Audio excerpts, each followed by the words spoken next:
Mga kapatid, our topic for today are our topics for today can be found in the book of First Samuel chapter 25. At mga kapatid, narinig ko lahat ang inyong mga patotoo, ang inyong mga facilitation at napakaganda niyan mga kapatid. Natutuwa kay Sister Alice sapagkat nagkaroon ka pala ng you see, that is the beauty of yung kasi dapat ang impact dapat magkaroon tayo ng ganun transformation. And that is one of the greatest joys, the greatest happiness of God, and also the church and the preacher, the pastor in himself or herself. Na kaya sabi ng Panginoon, huwag lamang kayo mga tagapakinig, kundi maging tagagawa, magkaroon ng proper application and implementation of the word.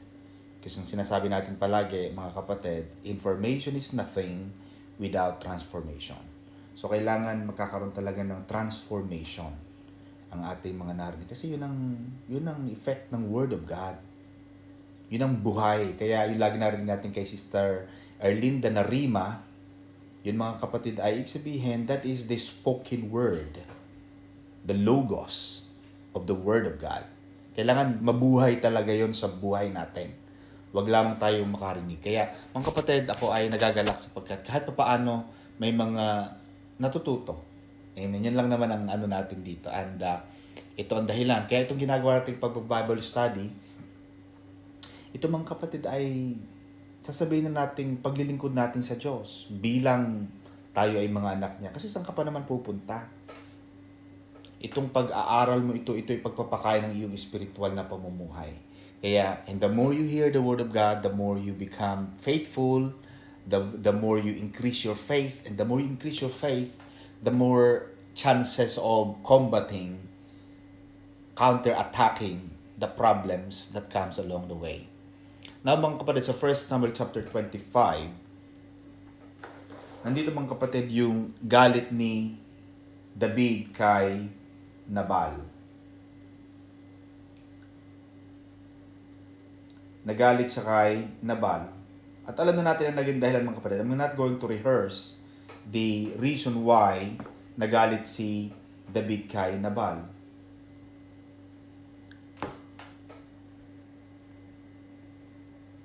In verse 2 to 3, there was a man in Mawon whose business was in Carmel. And the man was very rich. He had 3,000 sheep and 1,000 goats. And he was shearing his sheep in Carmel. Minsan mapapansin mo mga kapatid, kung sino pa yung mayayaman, siya pa yung madamot. Napansin mo yung gano'n? Ay, alam mo yung tao mayaman yan, pero barat. Bakit? I don't see, hindi naman, mga kapatid, I don't see the point of having a lot, and then you're trying to hoard, you're trying to be stingy, you're trying to be selfish. There's no point. May panahon ng pag-iipon, tama mag-ipon, pero bakit? Lalo na yung mga Pilipino ipon ng ipon. Hindi ako against sa pag-iipon ha. Maganda rin yung nag-iipon ka kasi tinuturo din ng Panginoon yan. Mahalaga din yung pag-iipon at bakit din naman yung wala ka talagang ipon. Pero may mga Pilipino, magpunta ka dito sa matatanda sa UK, makikita mo rito yung matatanda. My God! Makikita mo rito, Sister Myrna, magpunta. Let's be honest about this. Ang dami ko narating na matatanda dito. Attorney, punta ka sa bahay namin, magluluto yung mga yan. Pagpunta ko, my God, ang amoy parang amoy, alam mo yung pag pumasok ko sa bahay ng mga Indiano, talagang lahat ng spices, talagang, Indiano may-ari ng bahay na to. Kasi lahat ng luya at mga bawang, sibuyas, lahat ng mga spices nandyan. Ang bahay punong-puno ng mga basura. Tito, tita, ano po mga... Pagdukot ko ng isang dyaryo, Sister Christine, 1974. Tita, nagbibenta ba kayo ng mga... Alam mo yung uso kasi sa Notting Hill, yung mga nagbebenta ng mga ng mga outdated na mga music, yung mga 1964, ng mga Frank Sinatra. Magpunta ka dyan sa mga Portobello, makikita mo dyan mga lumang plaka, mga VHS, DVD. Sino pa namang panahon yung manonood ng DVD? Sino pa sa panahon yun ang manonood ng mga cassette tape? ng mga radyo transistor. Alam mo yung mga collector, may mga nagko-collect kasi niya mga, ano yan, hobby yan. Diyos ko, 1974, Sister Mercy, maawat mahabag, mga kapatid, wag na natin. May mga taong hoarder, yung nag-hoard. At sino pa yung mayayaman? Siya yung mga madadamot at mga walang galang, walang modo, ayaw magbayad ng tama. Naalala mo yung isang, I think that was last month, yung Chinese na taga Valenzuela, may-ari siya ng 2 factory. Nagalit ba naman sa empleyado, ibinayad na hindi ko alam kung 15,000 na sweldo niya, binayaran siya ng puro 5. Puro 5?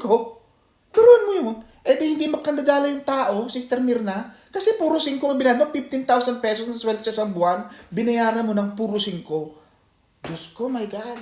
Nakaabot yun sa sa mayor ng Valenzuela, hindi ko alam, matandaan ko sinong mayor na yun, pero sa galit ng mayor, sabi niya, sino namang sa batas ng gobyerno, dapat hanggang 1,500 ka lang pwede magbayad niyan. Sabi ng China, nagkamali lang po. Hindi siya pinatawad ng gobyerno. Alam mo yung yung sobrang yaman niya, pero doon sa kayamanan niya, naging madamot siya. Naging masyadong stingy, nag-iba ang ugali. Kasi minsan, kaya sabi ko nga sa inyo mga kapatid, alam mo yung blessing, minsan yan ay hindi lagi blessing talaga na in its own definition na blessing. Hindi laging blessed ang may blessing. Minsan test yan. Kaya, wag ka lagi magpapatawa, Panginoon, blessed ako. Bakit? Ang laki ng kinikita ko, pero test din yan. Because God tests the heart. Having a blessing doesn't really guarantee that you are blessed. Be watchful. Kasi minsan yan nagiging mitya ng buhay. Look at this man. Sinabal. Sa halip na i-enjoy niya ang kanyang kayamanan, pero sa kaunting igla, few verses lang, dedo siya. Naalala mo yung lalaking mayaman, Sister Cecil doon sa New Testament na mayaman siya tapos tumatawa sa magpapa-extend ako ng warehouse, ng malaking kaban, malaking imbakan nitong aking mga naani. Ano sabi ng Bible? Hangal. Stupid, sabi ng Bible. Bible lang sabi nun hangal. Foolish, sabi ng Bible. You are foolish because tonight, the angel of death is knocking in your door. Kaya kung sino pa yung mayaman. Kaya ako mga kapatid, alam niyo naman yan, may konti tayong negosyo. Patas ako sa mga tao. Ever since that, like 10 years ago, nagninegosyo na ako ng pakonti-konti. Lagi akong patas. At kung nagkulang man ako, lagi ko yung binabayaran. Lampas doon sa. Bakit? Kailangan mo yan eh. Pag naging madamot ka sa tao, sample ikaw, employee ka ngayon. Tapos sa ibang bansa, ikaw sa Pilipinas, employer ka. Naging madamot ka, kaya mo namang pasweldohin ng tama. Tapos hindi mo pinapasweldo. Nagiging madamot ka, hindi ka nagbabayad. Magagalit sa iyo yung supplier mo. Magagalit sa iyo yung mga nagsusupply sa iyo ng mga goods mo. Sample, nagtitinda ka ng mga gulay, ng mga manok, itlog, kung ano mga produkto mo na yan. Hindi mo sila binabayaran, nagiging madamot ka. Hindi ka patas sa negotiation. Eventually, mawawala sa iyo yan. One of the learning points of President Donald Trump, and I was reading his biography because he was in real estate. Ang sabi ni Donald Trump sa kanyang book, do not take the last penny off the table. When you are negotiating, do not get the last penny on the table. Which means, kapag ikaw ay nakikipag-negotiate, look at the case of Ruth and his Boaz. Yung mayayaman, sabi ni Boaz, kaya malaglag, butasan niyo yung mga sako niyo para may malaglag. Sa Pilipinas, hindi. Talagang, may bako, may barbed wire. Yung mga bako nila, mayroon pang electricity. Pag nagtali ka ng kambing at mga baka, patay ang baka mo. Magtatali ka lang patay ang baka. Ano namang, naging masyadong ganid ang mga tao. Pag ganyan na naging buhay mo, ay wala. Kaya minsan, may isang empleyado sa akin, sabi niya, "Sir, pwede po ba akong magkaroon ng salary increase?" Sabi ko, salary increase? Alam mo ba ngayon ay COVID?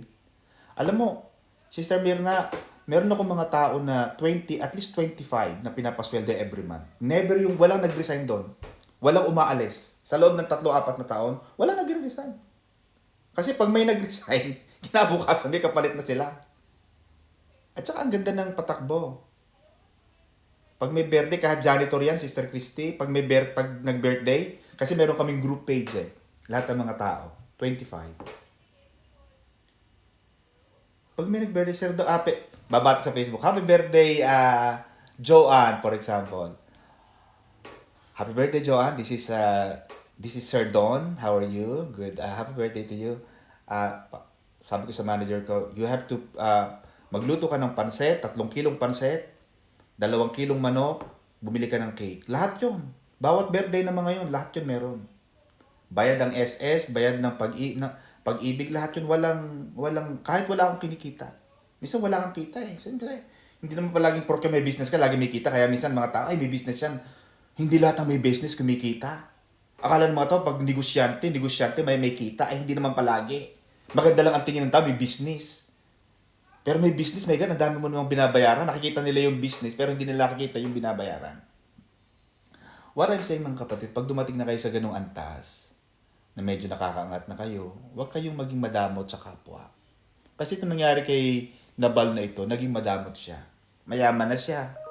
Gumamit naman siya ng damo noong ibang tao. Kasi ang business siya ay taga Maon. O Maon ang tawag dito sa akin. Ang business niya nasa Carmel. Nagpapakain ka ng mga tupa mo, ng mga hayupan mo sa Carmel. Bakit ayaw mo magbayad? Alam mo yun? Gusto mo ng business class, pero gusto mong bayaran economy. Huwag ka na magbi-business. Gusto mo pala ng business class, mag-ipon ka. Ang mga tao ganun, pag pupunta ng palengke, si Charmy, pupunta ng palengke ha, tatawad agad, hindi pa nga na bumibili. Sabi, magkano kilo na isda? 300. Walang tawad.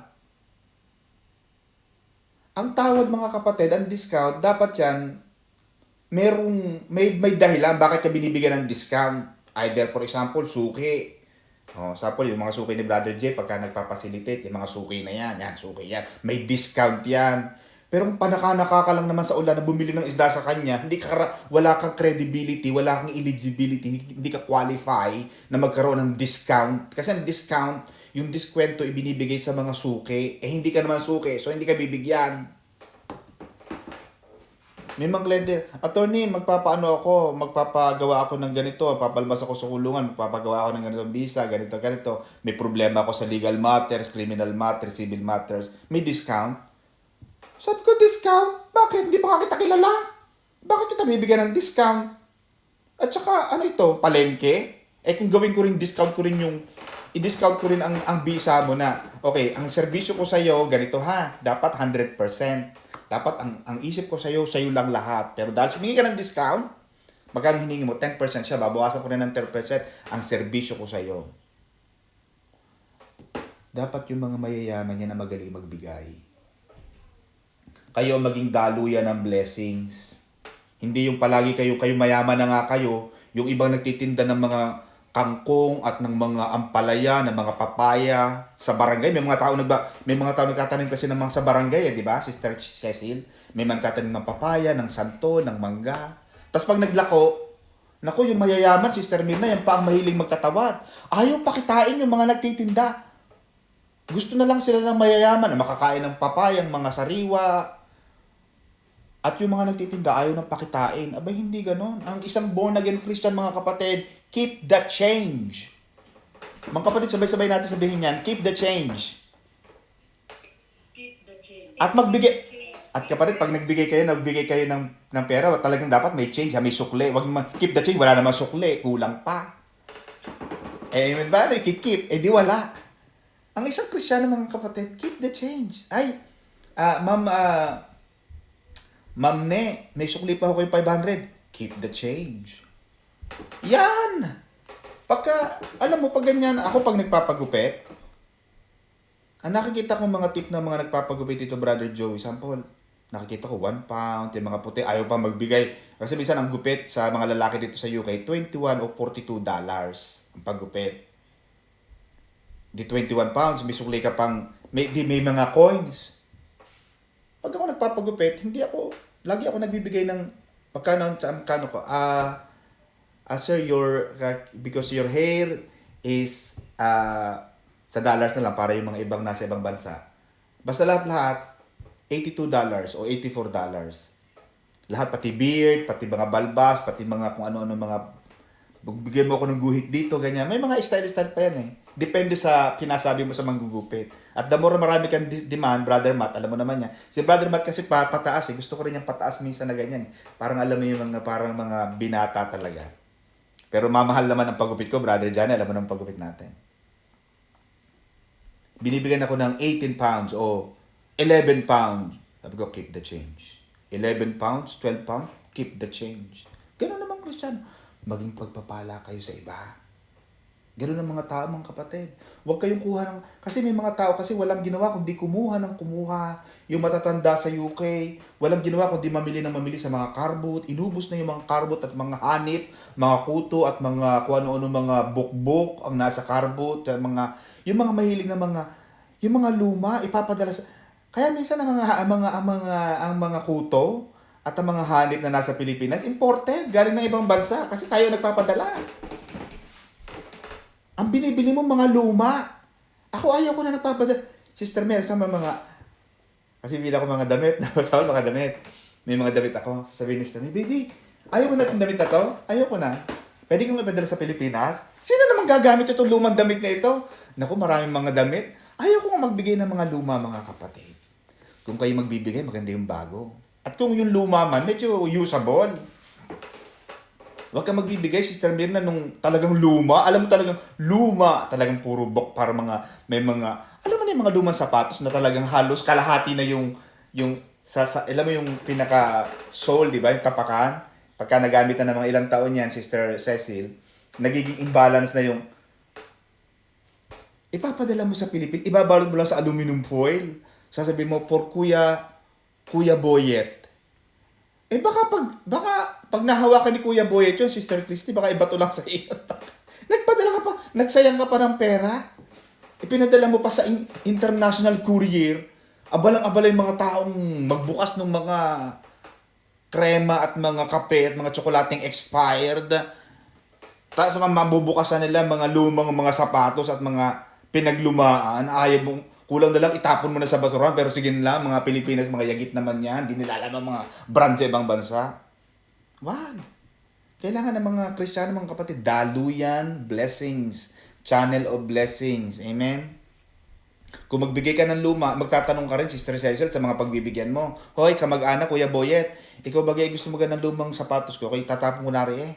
Tatapon ko na itong sapatos ko, gusto mo ba? Magtatanong ka kasi ngayon, ang mga taga-Pilipinas, sila pang maaarte. Sa totoo lang. Kaya pag umuwi ka ng Pilipinas, di mo alam sino galing ng ibang bansa. Kasi mga taga-Pilipinas, sabi ko sa iyo, ang kulay, parang kulay mais, ang buhok. Oh.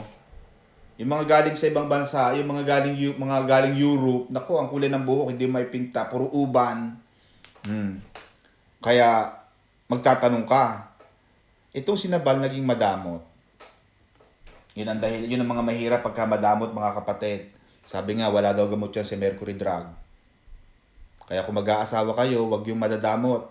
At kung madamot, ipag-pray mo sa Lord. Lord, sana baguhin mo itong taong ito. Sana magbago siya.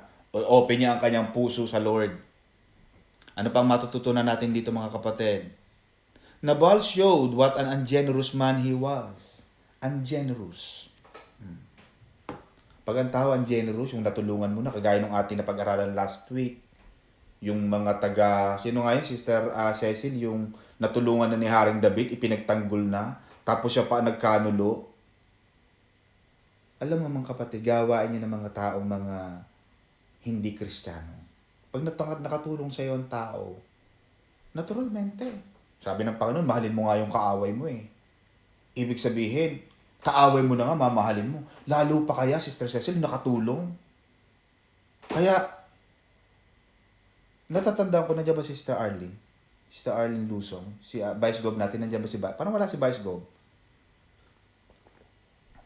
Wala, meron na ba, nag-file na ba ng candidacy si Vice Gov? Wala pa, October pa ang filing ng candidacy. Bakit maaga yata nga? May ano siya po, Pastor, may meeting po sa constitution. Parang napakaaga. Meeting the advance na kaaga. Ang filing ng candidacy, October pa eh. August pa lang ngayon mga kapatid. Anyway. Kaya natatandaan ko yung Sister Arlene. Hindi niya naman ay alam na natin ang kwento niyan. Nung yan ay tumakas mga kapatid, kami papasakay ng bus. Papapunta kami sa isang lugar ni Sister May. Kailangan ng tumakas ni Sister Arlene. Kasi that moment, that night, aalis na yung employer niya. So, kailangan niya makatakas. May tinawagan akong tao. Sabi ko, pwede bang pick upin mo to si Arlene ganito? Ganito ang tsura niya, ganito yan. Pick upin mo siya sa lugar na ito. Mga kapatid, for someone to do something extra special for someone who has not done anything. Kasi madali kasing gumawa ng mabuti si Sister Cecil kapag, ay, ito kilala ko na yan eh. Nakagawa na siya ng mabuti sa akin. May utang ka sa akin o may utang sa sayo. Di ba? Pwede mong gantihin yun eh. Reciprocate mo yung ginawa niya eh. Pero yung taong gumawa ng mabuti kahit wala ka pa nagagawa, ibang usapan mo. Ibang level. Kasi sino yun? Ano namang, basta sabihin ko, basta puntahan mo na lang siya at puntahan mo, magdala ka ng sasakyan, kuhanin mong gamit niya, dalhin mo siya sa bahay mo at mag-uusap tayo. Hindi ko pa kilala si Sister Arlene noon ha, hindi pa sa Kristiyano, wala pa tayong ganitong church. Kaya Sister Arlene, laking utang sa akin yan talaga. Sabi ko, Sister Arlene, pagka nagkabisa ka, nagkano kayo, treat mo ako sa McDonald's ha. Hindi ko lang alam kung kailan niya ako iti-treat, pero so far, wala pa kaming usapan dyan eh. Pero, gumawa ng mabuti. Kaya sabi ko sa kanya, Sister Arlene ha, yung nag-drive, yung sumundo sa'yo, kahit ano pang naging, alam mo yung minsan sa along the way, nagkakaroon ng lamad ang relationship eh. Pero wag mong kalimutan, there was someone, not necessarily me, kasi hindi naman ako sumundo sa kanya eh. But there was someone who loved you, cared for you, when everybody was making excuses. That is showing generosity. That is showing goodness, kindness. Kaya kita mo sabi ng Panginoon, Sister Cecil, kapag ang mga tao, pag ikaw ay sinampal sa kanan, ibigay mo pati kaliwa. Pag pinalakad ka ng 1 kilometro, lumakad ka ng 2. Always do extra. Itong sinabal, ang generous eh. Nakinabang naman siya sa mga kuinain ng mga hayop niya, pero hindi siya nagbabayad. Pangit yun mga kapatid. Babalik na naman ako doon sa ating Christmas party. Kasi malapit ang Christmas party natin. At ang pinakaayo ko mga kapatid, yung sa kalagitan ng sermon ko, may darating na nakatrahe di boda, naka-Pilipinyana, na hindi nagbayad ng entrance fee. Gusto mo ng Hilton Hotel, gusto mo ng Millennium Hotel, gusto mo ng Intercon Hotel, nakatrahe di boda ka, parang si Imelda Papin o Imelda Marcos, tapos mahalagang entrance fee, hindi ka nagbayad. Alam naman sabihin ni Brother Machupi, hindi ka pwedeng pumasok, wala kang karapatan, nakakahiya. At alam mo mga Pilipino, nakahiyaan. Yun kasi ang mga maraming Pilipino, ungenerous. Minsan gusto nila ng ganong service, pero ayaw magbayad. Kaya pag nanonood ka ng mga theater play, Sister Sitcha, sa theater play, may level, may range ang pricing. Sample, nanonood ka ng isang theater play, mga actors sa London, yung tinatawag nilang mga musical, cinema o mga theater play sa West End. Pag ang panunuorin mo si Sister Mirna, merong harang, may tinatawag sila na may blockage. Ang bayad mo iba. Sample, sample nandito ka, tapos may hawang ng halik sa mir. May naglalagay sila ng mga haligi sa mga kisame para hindi mahulog. Pag ang naging tapat mo, Sister Mirna, may ganyan, may harang, kasi gaganyan ka pa. Ang bayad mo, kokonti, kaysa sa mga tao na walang harang. Ibig sabihin, ang pagbabayad mo depende sa level ng service or product na nakukuha mo. Amen? Tsaka mga Kristiyano, dapat hindi tayo mahilig sa tawad. O laging hiling. Mayroon kang gift of healing. Hiling ka ng hiling. Bumili ng 1 kilong duhat, ubos ng hiling, ang bibili lang pala, 1 kakapere, 1 gramong duhat ang binili. Ang kinain mo, 2 kilo. Lugi na sa'yo magtitinda. Kaya sa susunod, hindi ka na pagtitindahan. Sa mga trader, ganyan din. Sample, uusap ka ng mga tubero. Sample, kukuha ka ng mga electrician.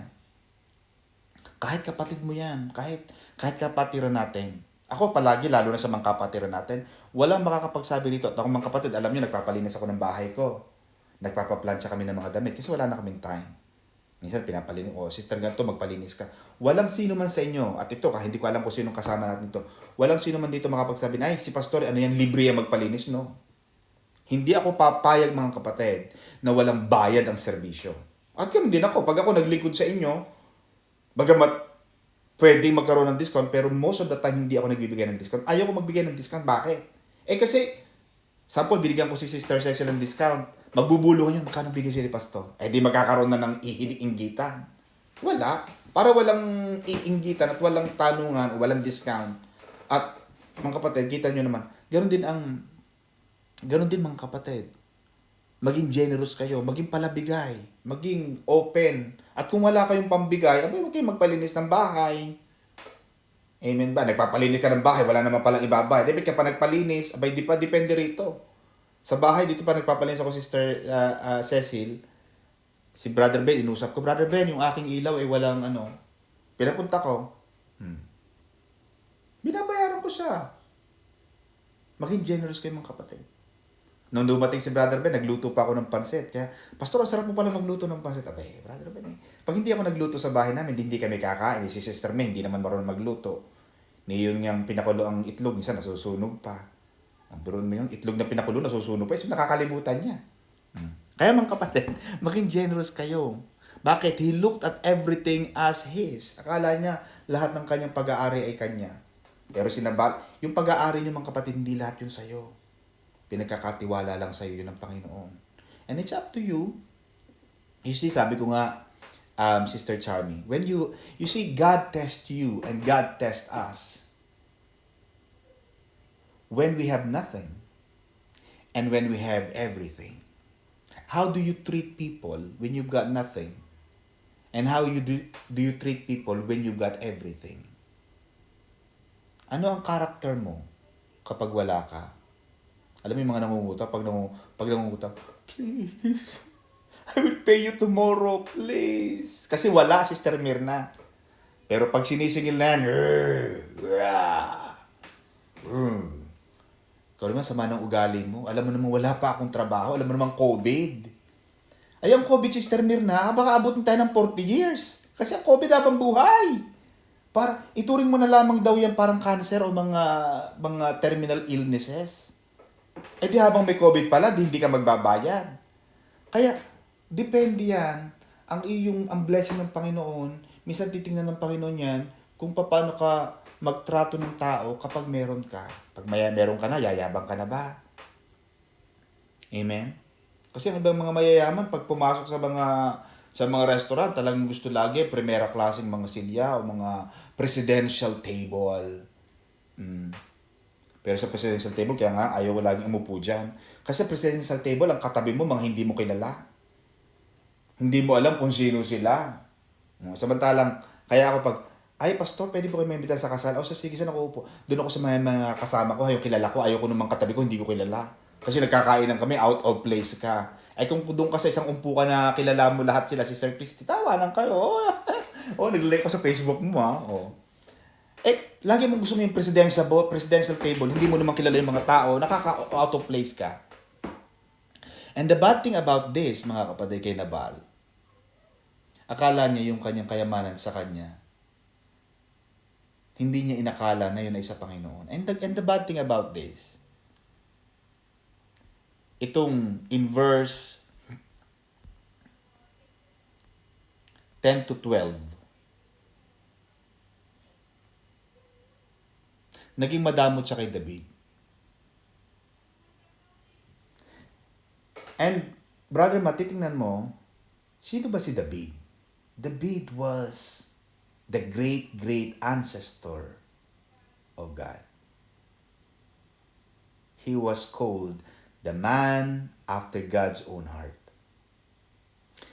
Kaya makikita mo, brother Matt, sa mga New Testament now, dun sa platform ng New Testament, most of the time, Bartimaeus called Jesus as Jesus the son, not of Moses, not of Abraham. He was called the son of David. You see, Nung bata pa ako, may isang matanda na, kasi nung bata tayo, di ba, alam natin yung kahirapan natin. Nung bata kami, Sister Myrna, palagi kami nangungutang. Yung mga lola ko nangungutang. At hindi natin ikinahiya yun. Kasi sino ba namang hindi nangungutang? Alam ko mayaman lang dito. Si Brother Joey, alam ko malaking mayaman yan. Lahi ng mga Ayala at mga Subel, mga Tanya, mga, C. Pero kami nung bata kami mga kapatid, yung lola ko daw, ang pangalan, alam niya ni Pastora Madeline. Yung lola ba rin namin, nabalitaan ko lang ito, narinig ko lang ito sa mga kwento rin sa akin ng mga tiyahin ko. Yung lola ba rin daw namin, nung bata pa kami, nangungutang daw yan sa siyempre yung mga kapatid niya siguro mga meron, mga ganon. At meron, hindi ko nasasabihin ng pangalan, meron siyang, yung lola ba rin namin, may kapatid yan, na siyempre lola din namin ang tawag, pero bago ka daw makahiram doon, Sister Cecil, talagang tambak ang mga masasakit na salita. Alam mo yung, may mga tapos yung pag nagpapautang, bago makapagpautang, magpapautang din naman, pero bago ka makautang, talagang makakatikim ka ng mga salitang hindi mo kayang kainin bago mo makuha ito. Talagang makakatikim ka ng mga salitang hindi mo makain. Ganun daw ang kwento. Alam mo, nung bata ako, Sister Christy, natandaan ko yun. Hanggang ngayon, tanda ko pa sa kaya naalala ko siya. Itong si Nabal naging madamot kay Haring David eh. Si David, lolo ni Jesus eh. Lolo ng Diyos. Kasi may pinagmulan yung bloodline eh. In fact, binago ni Jesus yung genetics ng bloodline dapat kay Haring Saul eh. Pero hindi. Binago ng Panginoon kay David. Naging madamot siya kay David. Kaya tinanda ng Diyos. Alam ng Panginoon eh, kasi omniscient siya eh. Advanced ang thinking niya eh. We're talking about between the Old Testament, Sister Cecil, and the New Testament, there are 2,000 years gap. Between the two timeline, may 2,000 years ang timeline niyan, ang gap. And God was thinking ahead. Alam na ng Panginoon mangyayari eh. At sino ba ang pinagdamutan ni Nabal? Ay di ba ang lolo-lolo niya. Tinandaan ng Panginoon yun. Hindi niya pinatawad. Sometimes, pinipersonal ng Diyos ang mga bagay. Pinersonal ng Diyos to mga kapatid. Kasi pinagdamutan mo, lolo ko eh. And for that reason, I'm going to kill you. Whether we could say that God was harsh, but who are we to question God? Do we have a right to question God? Of course we don't. Kaya minsan yung kadamutan, natatandaan niya ng mga tao. At kung kayo mga kapatid, kung tayo ngayon, sample magbibigay ka na rin lang, humiram, huwag ka na magsalita. Meron na, pahiram ng isang kaldero. Ay, siya are ha, ito na. Huwag mo na, ay, babalik mo yan ha. Huwag mo nang ganon. Ay, hugasan mo. Huwag mo na. Hayaan mo na, alam na niya yun. Amen ba? Mangungutang. Kung ayaw mo magpautang, huwag ka na lang magpautang para hindi ka na makapagsalita ng masasakit. Kung magpapautang ka rin, magpautang ka na. Sa kapatid, ito yan basta bayaran mo to. Tapos ang usap. Pinersonal ng Diyos ang pagiging madamot ni Nabal sa kanyang great-great-grandfather, sa kanyang ancestor na si David. Kaya, hindi siya pinatawad ng Diyos. Kaya ngayon, naalala ko yun. Sabi ko, itong lola pala na ito, matapang to sa lola ko. Kaya ever since narinig ko yun, hindi na tuloy ako nagkaroon ng amor doon sa lola ko na yun, na kapatid ng lola ko. Kasi matapang siya sa lola ko eh. Kayo ba mga kapatid? I mean, let's be honest. Kayo ba may ganyang karanasan na naging matapang sa magulang mo, sa kapatid mo? Kaya minsan yung kalaban ng kapatid mo, kalaban ng magulang mo, kalaban mo na rin. Kasi siyempre, hindi pwede. Diba? Ganyan tayo eh. Meron tayong tinatawag na family ties, strong family bond. At kung sino man ang lumaban sa pamilya natin, mali man ang pamilya natin, kumbaga, minsan naman ganon. Pero pag inaway mo ang pamilya ko, kalaban din kita. Ganon ang Diyos. Amen ba mga kapatid? Naging madamot siya sa kanyang lolo. David vows to massacre Nabal and his entire household. So, gusto nang patayin ni David. Kaya niyang patayin eh. Kasi, sabi ni David, walang yato Gusto mong kumain sa mga bakura namin, tapos aming magbayad. Sige. Alam mo, parang kumain ka sa Jollibee, tapos aming magbayad. Teka muna, papahuli kita sa pulis. Dito sa London, mga kapatid, baka hindi nyo alam, sumasakay ka sa, sample, pag sumakay ka sa black taxi, yung black cab, Meron dito mga cab na black. Pag sumakay ka dyan, di wala kang pambayad. Merong pinipress ang driver dyan, Sister Cecil, na pag pinress yan, sarado ang pinto. Kaya mapapansin mo, yung black cab dito sa London, hindi normal na kotse sa mga hindi taga London, ano. Ang black cab, Sister Mirna, alam natin yan, may barrier between the driver and the passenger. Sa Pilipinas kasi, pwedeng umupo sa tabi ng passenger yung driver. Pwedeng umupo yung passenger sa tabi ng driver. Dito sa London, yung black cab, hindi ka pwedeng umupo sa tabi ng driver. Walang upuan, tsaka may barrier. Pag hindi ka nakabayad, Sister Cecil, pipindutin nila yung button na yun. And that button is connected to the police, the Metropolitan Police. Pag hindi ka nagbayad, wala kang pambayad, bakit ka sumakay ng black cab, wala ka palang pambayad? Dapat alam natin kung saan tayo lulugar. Amen? Nag-aaya ka sa isang magandang restaurant, tapos ang kakainin mo pala, puro budget meal. Nasa rich hotel ka. Tapos ang order mo lang, isang kape, isang biskwit. My God, lugi ang naguhugas, mga kapatid. Lugi. Ang mahal ng the rich. Tapos ang order mo, budget meal. Wala bang taga dyan? £1 o $1? Ba't ka pa nagpunta rito? Nagpakasuot-suot ka na mga trahe mo at mga collar mo. Tapos ang order mo, kape lang pala at ticha. Amen ba? Yun ang nangyari dito, mga kapatid. Kaya gusto siyang patayin ni Haring David. Now, Abigail made her appeal. Abigail hastened to dismount from the donkey, fell on her face before David, and bowed down to the ground. Kaya maganda, alam niyo mga kapatid. At ako napakaswerte ko talaga. Sabi ko nga kay Sister Mel, alam mo baby, at tayo naman ay, sabi ko mag-asawa tayo, pero nakikita ko ang buhay ko na talagang, ito ay sana basbasa ng Panginoon, talagang ito ay panghabang buhay. Kasi swerte ako sa kanya, Sister Cecil, alam mo kung bakit? Yung asawa kong ito, Sister May, napakabait, minsan inaaway niya rin ako, pero hindi naman palagi. Napakabait ni Sister May. Yung pagkagalit na buwis na talagang galit na ako, sabi niya, relax ka lang. Maganda rin kasi sa tandem, mga kapatid, sa relationship, sa partnership, maganda yung isa malamig, isa mainit. Pag siya naman ang medyo hyper, ako naman maganda kasi, Sister, alam mo yun, nakukuha niya mga kapatid, Sister Mira, maganda sa partnership, ang laging mayroong opposite, kaya sabi nga, opposite attracts.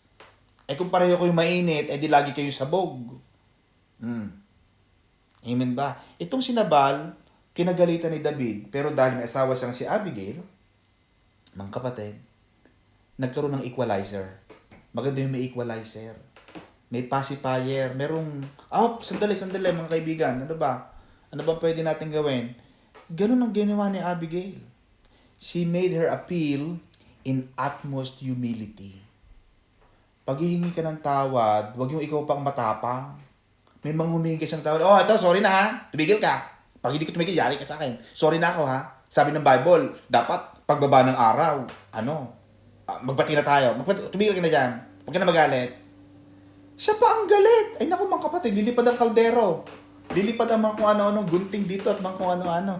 Dapat may utmost humility, Sister Mirna. Ikaw humingi ng pasensya at paumanhin at inaareglo mo, ikaw ang bababa, kagaya ni Abigail. Mayaman siya, si Abigail. Laking yaman at talagang, kumbaga, asindero noong unang panahon. Diba? Imagine mo lang, puro mga lubisita, yung mga kohuwang ko.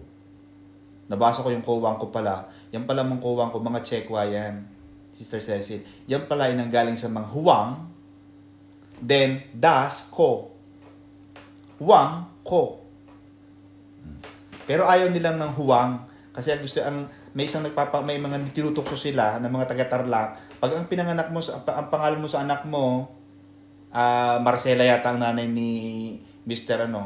ay ang pangalan ay Boo. Siyempre, Sister Mirna, kung ang apelyido mo ay Wang, ang pangalan mo ay Boo, hindi, buwang ka.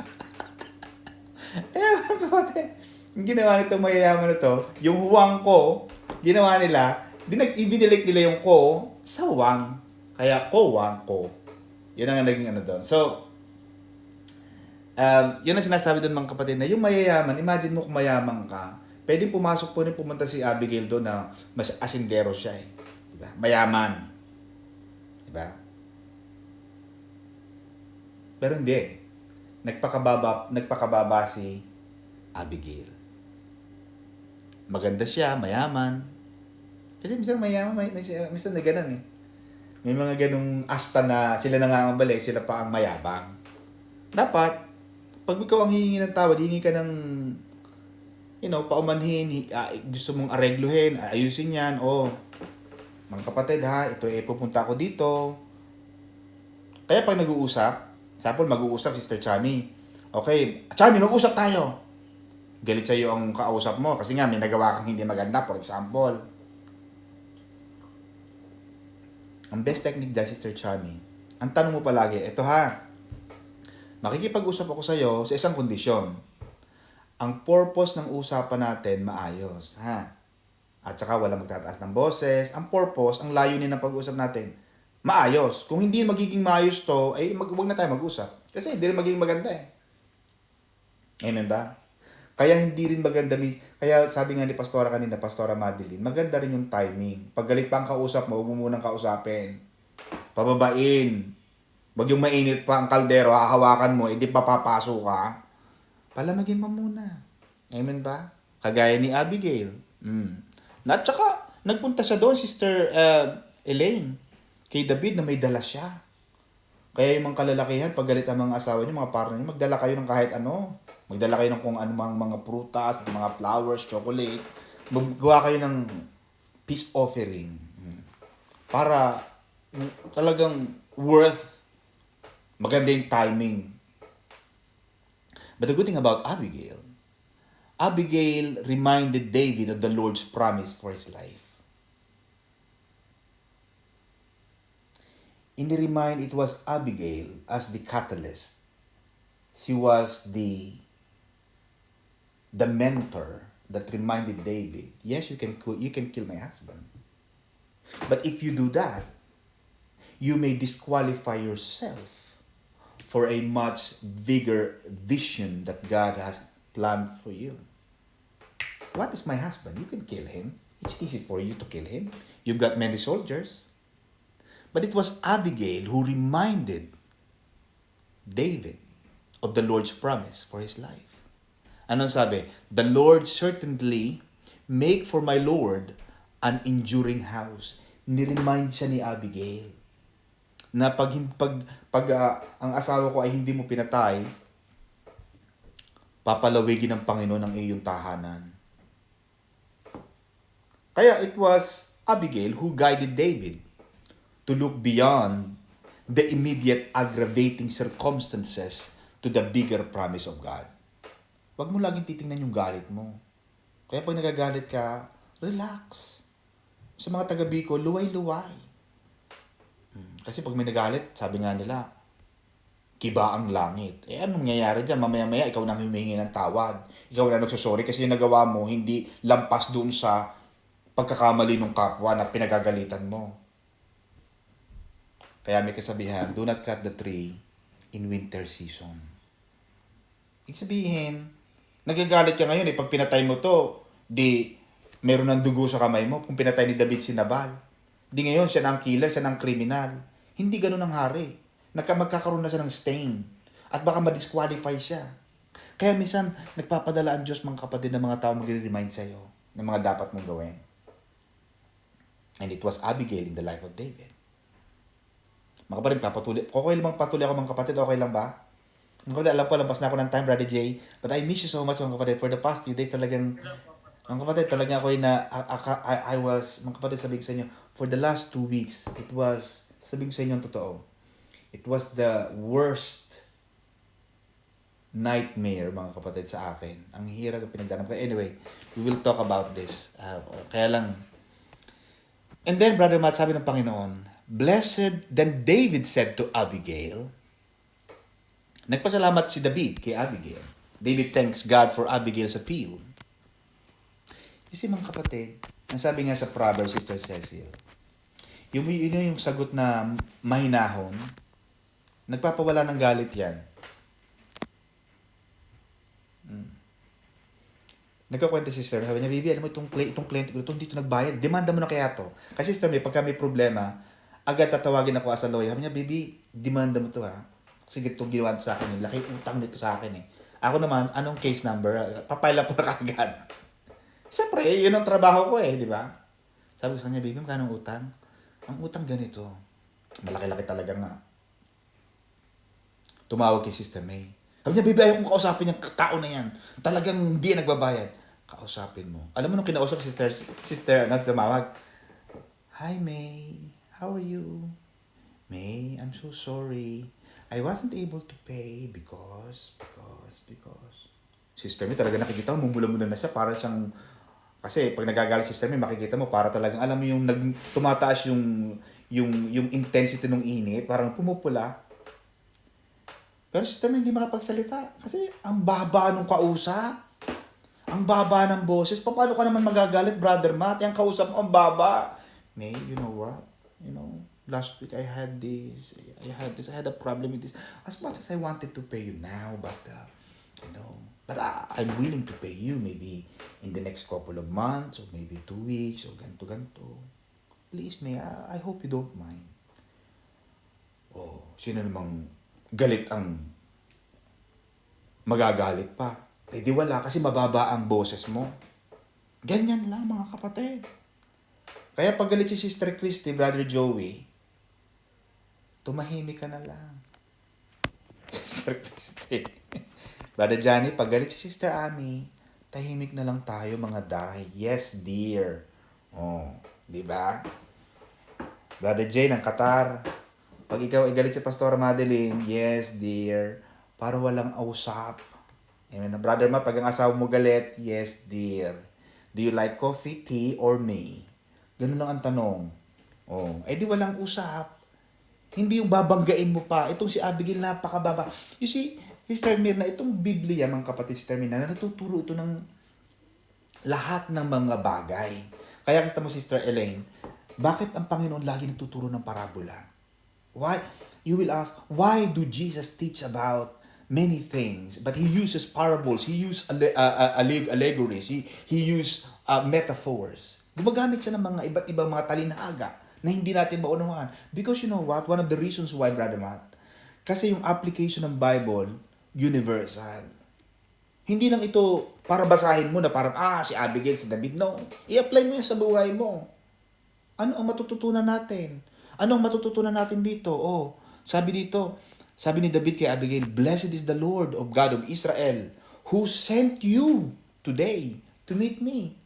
Biruin mo, Diyos pa nagpadala sa kanya. Galit na si David, pwede niyang patayin na si Nabal. Pero mga kapatid, mismong si David nagpasalamat sa Diyos dahil si Abigail naging mababa. Kaya kayo mga kapatid, pag kayo may nagagalit sa inyo, at tayo naman hindi perpekto nga, nakagawa ka ng masama at hindi maganda, o akala niya hindi magandang ginawa mo, malumanay na sagot ang gamot sa mga taong galit. Imagine mo galit ka na, walang yaka! Ganto ka! Sweetheart, bakit naman ganyan ka? Kaya alam mo, mga taga Iloilo, gustong-gusto ko talaga yan. Sina Sister Mercy. Tama Sister Mercy pa nagbasa ng Bible. Thank you, Brother Jay. Yeah. Thank you, Sister Ami. Napakababa ng mga taga Iloilo. Kaya mga taga Iloilo, mga kapatid. Ako. Napaka-humble ng mga yan. Amen? Kaya maganda mga kapatid, ang humble. Yung pag may galit, may kausap kayo, maganda yung mababa. Lalo na kung kayo ang nakagawa ng masama at kayo ang mali. Matuto niyong tanggapin na kayo ang mali. Mga kapatid, papatuloy ako because of the time. Nabal dies and David marries Abigail. Biruin mo. Pwedeng patayin Brother Matt ni David, si Nabal. Pero hindi. The Bible tells us that Nabal's heart died within him. And he became like a stone. Naging para siyang bato. Alam mo, ang mga namamatay mga kapatid, pag yan ay namatay, nagsisimula yan sa paa. Alam yan ni Brother Jay, ni Sister Alice. Kasi nagtrabaho na ako sa care home. At marami ako nagtatrabaho sa care home. Sister Hanlin, Joy, nagtatrabaho ako sa care home, di ba? Nakakita ka na ba ng namatay na tao? Diyan sa care home, marami kang nakikita. Wala pa? Kasi sa care home, Sister Elaine, ganyan. Kami nagtrabaho ko, Sister Mirna. siguro mga 2004, mga 17 years ago, nagtrabaho ako sa nursing home, yung mga namamatay, tumitigas. Matigas. Yung para sa bato. Kaya kahit i-ano mo siya, talagang bato siya. Then it came about, after about 10 days, that the Lord struck Nabal and he died. So, Diyos na. Kasi, pinersonal ng Diyos eh. Walang niya ka na bala. Ang kinakalaban mo, lolo ko eh.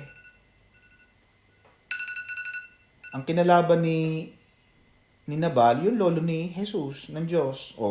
Pinersonal ng Diyos. Natandaan ng Diyos yun. Kaya minsan ang Panginoon, minsan namimersonal siya. Natandaan mo yung planong patayin ng mga hari ng Syria ang Israel, tinatakot si Joshua na, sumuko na kayo, lahat ng mga kahari na daanan namin, pinatay namin yung mga Diyos nila, hindi naman nakatulong sa kanila.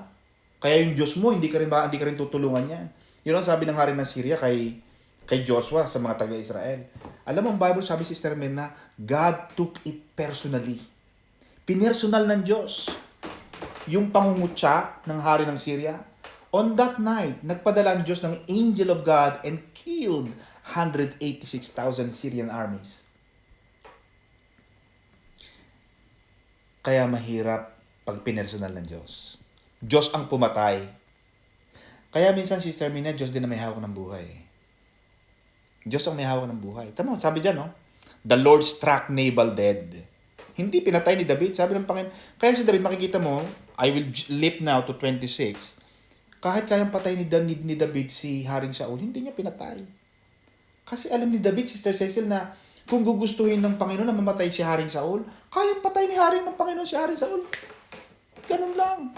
Hawak ng Diyos ang buhay eh. Amen ba? Hawak ng Diyos ang buhay. Bakit? Sabi ni Haring David, bakit ko naman sasayangin ang oras ko? Bakit ko sasaktan ang may bahid, ang may anointing, ang binigyan ng karapatan, ng kapangyarihan ng Panginoon? Di, magiging guilty pa ako? Hindi. Sabi ni Haring David sa kanyang tao, hayaan natin siya. Let God fight for this. Ano sabi ng Panginoon, Sister Mirna? The battle is the Lord. Sa Diyos ang paghihiganti. Kaya kung may nagagalit sa iyo, kaaway mo. Diyos ang paghihiganti. Madali namang sa Diyos na pitikin lang yan. Pag pinitik ng Diyos yan, di wala kang hindi ka guilty. Hindi ka kasi wala ka namang ginawang masama. Alam ng tao, wala kang ginawang masama. At ang Diyos, hindi niya hahanapin sa iyo yun. Ang Diyos ang maghihiganti. Pero sabi ng Panginoon, sa iyo ang pagtatagumpay. Kaya tayo mga anak ng Diyos, hindi dapat tayo naghahanap ng mga barako at mga baraka. Hindi natin hinahanap yung mga naninira sa atin. Hayaan mo yung mga naninira. Dagdag yan sa inyong mga followers. Amen ba? Nabal's own greed and foolishness was his undoing. You see? Yung akala minsan ganun. May mga mayayaman na ang damot-damot sa mga empleyado. Marami ako hindi ko alam sa Middle East siguro normal ito. Sa bagay, sila Pastora Madeline, hindi naman yan, wala sila sa domestic works eh. Pero marami ako mga employers at mga Pilipina na hawak na mga kaso na, alam mo, attorney, itong employer ko na to, kakain sila sa ganung restaurant, nandun lang ako sa tabi, tapos kumakain sila, tapos hindi ako kumakain. Hindi ko maatim yung ganun. Bakit? I don't really comprehend why these employers who are so wealthy, Brother Matt, mga kapatid, I know you know what I'm talking about. Yung mayayaman na, sample, Sister Berna, ang dami-daming pagkain, ano? Pero yung empleyado nila, hindi nila mapakain kahit isang karne. At kung kumain man daw, sabi, nakakakain naman po kami, di yung tira. Sample, napagtirahan na nakakain na sila. May tirang mga ulo ng isda, kaunting gilit ng kaunting babo. Yun ang papakain sa kanila. Ang tingin sa mga katulong hayop. Tingin sa mga katulong nila, mga aso at mga pusa. Sabi ko nga yung pusa namin, yung mga hayop namin, hindi ko pinapakain ng tinik. Bumibili talaga ako ng cat food at dog food. Amen ba? Itong mayayamang to, magpepiesta, magyayabang sa kanilang mga amigo-amiga, pero ang kanilang mga katulong, ang kanilang mga empleyado, ang kinakain mga mumu at mga panis. You see? Yung greed, foolishness yun eh. Kaya mga kapatid, pag kayo meron, matuto kayo magbigay. Maganda ang palabigay. Pag naging palabigay ka, Sister Christy, hindi hahayaan ng Diyos na maubusan ka. Kasi daluyan ka ng pagpapala. Source ka eh. Di ba? Anong sabi ng Panginoon? Sino ba nagtanim at hindi umani? Sino ba ang nagbaon at hindi bumunot? Siyempre, pag nagtanim ka, gaani ka. The Lord struck Nabal and he died. Nagalit ang Diyos sa kanya. Then, love story, David certainly remembered her and he took her as his wife. Naalala ni David ang kabutihan. Alam mo ang pagiging mabuti. Alam mo ang tao, Sister Mirna, naalala mo yan sa dalawang bagay, yung ginawang masama at ginawang mabuti. Pag nakagawa ka ng masama, hindi mo makakalimutan ang tao na yan. Ganon din yung gumawa ng mabuti. Nakita niyo sa YouTube yung Jamaican sprinter na nanalo ng world gold sa sprint, sa takbuhan. Nasa YouTube yun eh. Noong isang araw na kahapon. Alam mo, taga Jamaica siya ha, Sister Mirna. Nagkamali siya nasakay ng bus. Lalaban na siya ng ganitong oras, parang 9 o'clock. Pero mga 8, mga malapit na yung kanyang takbuhan. Malapit na yung kanyang game. Pero nakamali siya ng bus. May napagtanungan sa isang babae. Sabi niya, where shall I take? Which bus shall I take? Alam mo yung babae, i-dinrive siya, Brother Mark. Dinrive siya sa mismong, kasi siyempre sa laki ng yung Olympic, marami pala yung mga station eh, marami yung mga sa lawak na yun eh. Siyempre, hindi mo alam kung saan ka pupunta. Siyempre, bago ka sa bansang yun, hindi mo alam ang mga sulat, mga Japanese. Hindi ka marunong magbasa ng Japanese. Hindi mo alam kung saan ka pupunta. Alam mo, dinrive siya. Binabasa mismo doon sa actual na magkukumpita niya. At mismong few minutes na lang, Sister Cecil, tatakbo na siya. Siya ang pambato ng buong Jamaica, parang si Usain Bolt yung ganon. Siya ngayon ang pumalit kay Usain Bolt. Alam mo, nag-gold siya. Gold medal siya. Hinahanap niya yung babae na yun. Nasa YouTube. Sabi niya, hi! Remember me? Yeah, I remember you. You're the guy who missed the bus. You know what? I won a gold. And I owe it to you. Alam mo, binigay niya yung gold doon sa babae. Binigay niya yung gold doon sa babaeng tumulong sa kanya. Being good and being kind. You see, sabi nga nila, Sister Elaine, people will not remember you by the amount of knowledge you know. But people will remember you by how much you care. Pag nagmahal ka sa kapwa, maalala ka ng tao. Kaya ako mga kapatid, kaya ang church natin sa Maranatha, walang makakalimot dyan kasi lagi tayo nagpapakain. Magpakain ka ng kapwa. Maging mabuti ka sa kapwa. Maging mapalaibigin ka sa kapwa. Bakit? Pag ginagawa mo yan para sa Panginoon. Hindi ka makakalimutan ng Panginoon, hindi ka makakalimutan ng tao. At yung kabutihan, pagpapakumbaba, yun ang naalala ni David. Kaya pinakasalan niya si Abigail. Ganon din tayo mga kapatid. Whenever we do good things, sabi nga Sister Mirna, Christians are designed, created by God to do good works. Hindi ka naging Kristiyano just for you to attend the church. Just for you to read the Bible. For what? You're not designed for that only. But more than just reading, studying the Word, there is higher level of calling. Ang sabi ng Panginoon, litong-lito ang mga Israelite. Tapos na ako mga kapatid. Litong-lito ang mga taga-Israel. Ang dami-dami nilang mga laws. Nagbigay ang Panginoon ng 10 laws to Moses. Meron pa silang tinatawag na 613 mitzvots, additional laws na ginawa ng mga Pharisees. Litong-lito sila.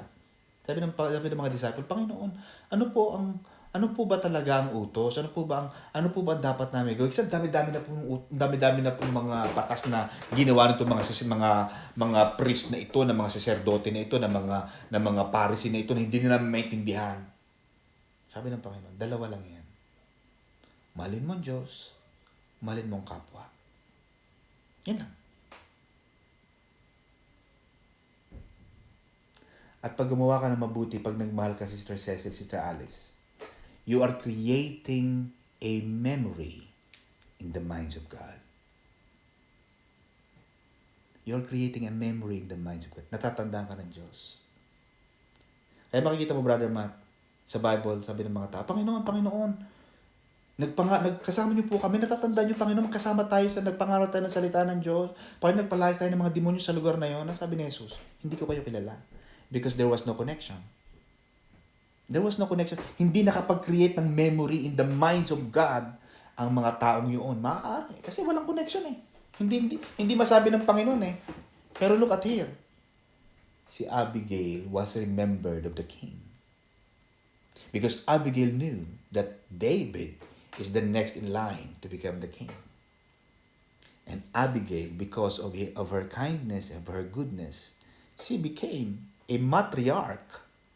Kasi David was the patriarch of Jesus. The bloodline, the dynasty of the kings. Abigail, because of her goodness, despite of her husband's fault, stubbornness, wickedness, but because of the goodness of Abigail, she was remembered by David and she became one of the matriarchs of our Lord Jesus Christ. Amen? So mga kapatid, maging mabuti sa kapwa. Maging mabuti sa sarili, maging mabuti sa Diyos. And when you do that, mga kapatid, pagpapalagi ng Panginoon, amen, palakpakan natin ang Lord, mga kapatid. God bless you all, mga kapatid. Back to you, Brother Jay.